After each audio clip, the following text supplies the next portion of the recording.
प्रकृति एक ऐसा खूबसूरत एहसास है जो एक इंसान को जीवन को सर्वोच्च बना सकता है।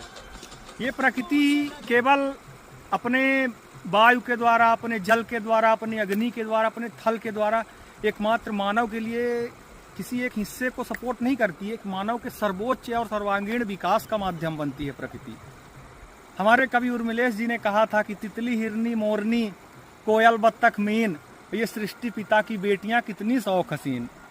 आप सृष्टि पिता की खूबसूरत बेटियों को देखिए, इतनी हसीन बेटियां आपको इतनी खुशी देंगी, आपके जीवन में इतना सर्वोच्च और सर्वो उत्कृष्टता प्रदान करेंगी कि आपको जीवन में फिर किसी की बेटी में आपको हवस नजर नहीं आएगी। आपको हर किसी की बेटी सुंदर लगने लगेगी, आपको हर किसी की बेटी में अपनी बेटी समझ में आने लगेगी। आप इस प्रकृति, इस खूबसूरत नेचर की, भगवान की, ईश्वर की, कुदरत की खूबसूरत कृति के पास आके बैठिए, अकेले में समय गुजारिए। ये आपको बताएगी कि आप है कौन। ये आपको संतुष्ट होना सिखाएगी, आपको सर्वोच्च और आपको सुप्रीम होना सिखाएगी। इंसान किसी भी पद पे कितना भी धन और वैभव कमा ले, वो कभी भी संतुष्ट नहीं हो सकता है।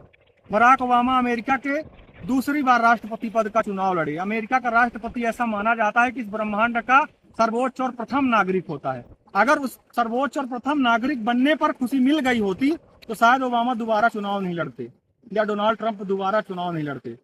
इंसान की ऐसी प्रकृति और प्रवृत्ति होती कि वो भी कभी संतुष्ट नहीं होता। वो संतुष्ट एक ही जगह हो सकता है, इस खूबसूरत दुनिया को बनाने वाले परमात्मा की गोद में, और उस गोद की सबसे सुंदर कृति इस प्रकृति के चरण में, शरण में जाके ही प्रकृति या कोई मनुष्य खुशी हो सकता है, संतुष्ट हो सकता है। आप इस खूबसूरत प्रकृति का संरक्षण करिए, इन खूबसूरत झरनों का, जल का, हसीन वादियों का, खूबसूरत पेड़ पौधों का, तितलियों का, पक्षियों का। ये सारी चीजें हमारे इंसान के जीवन को सर्वोच्च और सर्वोत्तम बनाती हैं और उस इंसान के जीवन का एक उद्देश्य बताती हैं कि हमारा जीवन किस लिए भगवान ने हमको इस धरती पर, इस धरा पर असंख्य अगणित जीवों की प्रजातियों में, एक मानव की प्रजाति की असंख्य निवासियों में एक छोटे सी प्रजाति में हमको जन्म दिया। हमारा जीवन नथिंग है, नगण्य है। हम कितना भी गुरूर, कितना भी अभिमान अपने अंदर कर लें, पर हम इस दुनिया का कुछ भी नहीं बदल सकते हैं, केवल सिवाय परेशान होने के, व्याकुल होने के, विचलित होने के। हम इस प्रकृति से जुड़ेंगे, आत्मसंतुष्ट होंगे और अपने साथ साथ जितने लोगों का हो सकेगा, पूरी दुनिया का इंसान कितना भी गुरूर में और अपने अभिमान में ये सोचे कि मैं अगर नहीं रहा या मैंने अगर चाह लिया तो दुनिया बदल दूंगा, कुछ भी नहीं कर सकता कोई। असंख्य आबादी, असंख्य आकाश गंगा, असंख्य सूर्य हैं, असंख्य ग्रह हैं। उस असंख्य ग्रह में, असंख्य देश में, असंख्य निवासियों के बीच में एक छोटा सा मनुष्य जीवन क्या बिगाड़ सकता है? केवल विचलित और व्याकुल रह के अपना जीवन ही बर्बाद कर सकता है। आप और इन असंख्य प्राणियों में, असंख्य जीवों में, असंख्य आकाश गंगा और ग्रहों में अगर किसी के पास ईश्वर ने, इस कुदरत ने शक्ति दी है अपने दम पर कुछ बदलने की, कुछ करने की, तो वो मानव के पास ही है। मानव ही एक ऐसा जीव है जिसके अंदर चेतना है, विवेक है और ज्ञान है कुछ करने का, इस समस्त जगत को थोड़ा बहुत कुछ हिस्से को बदलने का। उस हिस्से को आप बदलने के लिए आपको अपने आप को जगाना पड़ेगा और उस अपने आप को जगाने के लिए आप इस दुनिया की भीड़ में आप कुछ नहीं कर सकते। आपको इस प्रकृति की, इस शांति की, इस खूबसूरती की शरण में आना पड़ेगा। उस खूबसूरती की शरण में आइए, आपको भगवान का साक्षात्कार होगा। ये प्रकृति, ये झरने, ये नदियां, ये खूबसूरत जलधाराएं, ये भगवान की संतानें हैं, साक्षात भगवान हैं। आप यहाँ बैठेंगे, आपको कुदरत का वो नायाब नगीना दिखेगा जहाँ से आप अपने साथ साथ इस पूरे जगत को बदल सकते हैं। और यहाँ आने के बाद आप रील की दुनिया से निकल के रियल की दुनिया में आ सकते हैं।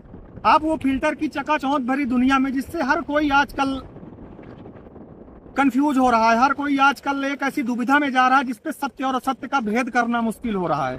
आप उस फिल्टर की दुनिया से बाहर निकल के इस प्रकृति के खूबसूरत फिल्टर में आ सकते हैं, जो इतने खूबसूरत जलधाराओं को फिल्टर करके, इतने न जाने विपत्तियों के बाद, असंख्य संकट और मुसीबतों के बाद, क्या खूबसूरत जल को फिल्टर करके हमारे जनमानस के लिए, जिस जीव जगत के लिए प्रकृति प्रस्तुत कर रही है। आप उस रील की, उस फिल्टर की दुनिया से बाहर आएंगे तो आपको अपने का ज्ञान होगा, आपके स्व का ज्ञान होगा और स्व के साथ साथ इस परमात्मा का ज्ञान होगा। आपके साथ जब दुनिया में कष्ट और विपत्तियां आएंगी, तब अपने स्व की और अपने इस परमात्मा की आवश्यकता पड़ती है। जब तक इंसान के साथ सब कुछ अच्छा बीतता, सब कुछ अच्छा गुजरता रहता है, इंसान कभी नहीं सोच पाता कि हमारे अलावा भी इस दुनिया में कोई है। उसकी किसी इस दुनिया को चलाने वाले की या अपने स्व की, अपने आत्म की या अपने उस परमात्मा की ज्ञान और अनुभूति तभी होती है जब इंसान उस मुसीबत में या कठिन से कठिन दौर में फंसता है जहां उसके पास कोई रास्ता नहीं होता। हर व्यक्ति उसका साथ छोड़ देता है। वो व्यक्ति हर किसी के रोता रहता है कि हमारा इस व्यक्ति ने साथ नहीं दिया। कोई इस दुनिया में सबसे बड़ी सच्चाई है, इस दुनिया में कोई किसी का नहीं होता। अगर होता है तो ये परमात्मा होता है, ईश्वर होता है, और हम अपने आप स्वयं होते हैं। और ये खूबसूरत प्रकृति होती है। इनकी शरण में जाइए, परमात्मा की शरण में जाइए, खूबसूरत प्रकृति के शरण में जाइए और अपने स्वयं की शरण में जाइए। पूरे संसार को जीने का सबसे गूढ़ रहस्य जो है वो आपको प्राप्त होगा। सबसे सर्वोत्तम सिद्धि प्राप्त होगी, सबसे सर्वोत्तम प्रसिद्धि प्राप्त होगी, और आप अपने एक इंसान के रूप में जो आपका दायित्व है, आपके कर्तव्य हैं, उसको आप प्राप्त करेंगे और इस खुशी खुशी इस खूबसूरत, हसीन और रंगीन दुनिया से विदा होके परमात्मा के पास प्रवास करेंगे। बहुत बहुत धन्यवाद।